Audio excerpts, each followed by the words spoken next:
ഈ വരുന്ന തെരഞ്ഞെടുപ്പിൻ്റെ റിസൾട്ട് പ്രഖ്യാപിക്കാൻ നാളെ അതിൻ്റെ കൗണ്ടിങ് ആരംഭിക്കുകയാണ്. അപ്പോൾ അതുമായിട്ട് ബന്ധപ്പെട്ട് ഇലക്ഷൻ്റെ വിജയപരാജയങ്ങളുണ്ടാവും. അപ്പോൾ വിജയിക്കുന്ന സ്ഥാനാർത്ഥികളും അവർക്ക് പ്രകടനങ്ങളോ ആഹ്ലാദ പ്രകടനങ്ങളോ മറ്റ് നടത്തുന്നതിന് ചില നിയന്ത്രണങ്ങൾ നമ്മൾ വെച്ചിട്ടുണ്ട്. അതിനു വേണ്ടിയിട്ട് ഇന്ന് UDF LDF നിലമ്പൂർ മുനിസിപ്പാലിറ്റിയിൽ, അതുപോലെ മമ്പാട് ഗ്രാമപഞ്ചായത്ത്, ചാലയാർ ഗ്രാമപഞ്ചായത്തിലെ പ്രധാന രാഷ്ട്രീയ കക്ഷികളെ എല്ലാം വിളിച്ച് ചേർത്ത് യോഗം നടത്തിയിരുന്നു. അതിൽ ആഹ്ലാദ പ്രകടന കാര്യങ്ങളെല്ലാം കർശനമായിട്ട് പറഞ്ഞിട്ടുണ്ട്. അതിൽ കിടന്ന ആഹ്ലാദ പ്രകടനങ്ങൾ നടത്താൻ പാടില്ല എന്ന് തന്നെ പറഞ്ഞിട്ടുണ്ട്. അതുപോലെ മറ്റുള്ളവർക്ക് ബുദ്ധിമുട്ടുണ്ടാക്കുന്ന രീതിയിൽ പടക്കം വലിച്ചെറിയുക, ഒറ്റ സ്ഥാനാർത്ഥികളുടെ വീടുകൾ കേന്ദ്രീകരിച്ച് അക്രമ പ്രവർത്തനങ്ങൾ നടത്തുക, അത്തരത്തിലുള്ള കാര്യങ്ങളൊന്നും തന്നെ ചെയ്യാൻ പാടില്ല എന്ന് അറിയിച്ചിട്ടുണ്ട്. അതെല്ലാ രാഷ്ട്രീയ പാർട്ടിക്കാരും തന്നെ സമ്മതിച്ചിട്ടുള്ളതാണ്.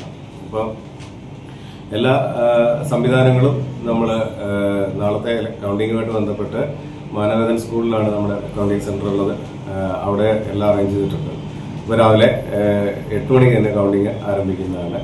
മാനവേദൻ സ്കൂളിന്റെ പ്രധാന ഗേറ്റിൽ തന്നെ നമ്മൾ പബ്ലിക്കിനെ തടയും. അവിടെ ഉദ്യോഗസ്ഥർക്കും കൗണ്ടിങ് ഏജന്റിനും ചീഫ് ഏജന്റിനും സ്ഥാനാർത്ഥികൾക്കും പോലീസിനും മാത്രമായിരിക്കും ഉള്ളിലേക്ക് പ്രവേശനമുള്ള. മാധ്യമപ്രവർത്തകരെ ഉള്ളിലേക്ക് കടത്തും. പക്ഷേ അവർക്ക് 6 ഒരു അതിന് നിശ്ചയിച്ചിട്ടുണ്ട്. അവിടെ വരെ അവർക്ക് എത്താൻ കഴിയുള്ളൂ.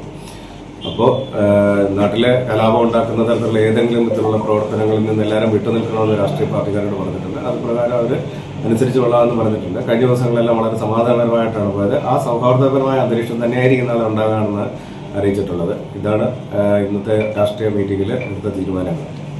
സാറ ഗോൾഡ് അവതരിപ്പിക്കുന്ന സ്വർണ്ണ സമ്പാദ്യ പദ്ധതിയിൽ അംഗമാകൂ. സ്വർണ്ണാഭരണങ്ങൾക്കൊപ്പം കൈനിറിയ സമ്മാനങ്ങൾ നേടൂ. കൂടുതൽ വിവരങ്ങൾക്ക് ഇപ്പോൾ തന്നെ മിസ്ഡ് കോൾ ചെയ്യൂ 7012945198. കാർഷിക വിളയുടെ ഉൽപാദന വിപണന രംഗത്ത് 40 വർഷത്തെ പ്രവർത്തന പാരമ്പര്യവുമായി Bismillah rubber nursery farm and gardens Vaniyambalam. Bismillah rubber nursery farm and gardens Vaniyambalam.